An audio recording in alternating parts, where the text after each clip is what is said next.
ନମସ୍କାର। ଗୋଟିଏ କବିତା ପ୍ରେମ।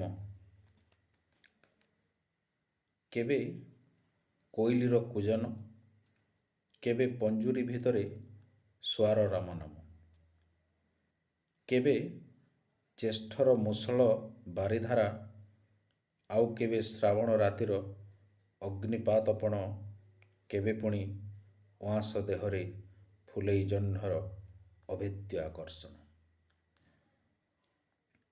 ନବଯୌବନେ ଅହେତୁକ ବୈରାଗ୍ୟ ପ୍ରୀତି, ଆଉ କେବେ ଚତୁର୍ଥାବସ୍ଥାରେ ଫଗୁଣ ମାସର ଚିତ୍ରିତ ଚଉଠି ରାତି। ଏଇ ବୋଧେ ପ୍ରେମର ଆଉ ଏକ ଭିନ୍ନ ଏକ ସ୍ୱତନ୍ତ୍ର ପରିଚିତି। ଧନ୍ୟବାଦ, ନମସ୍କାର।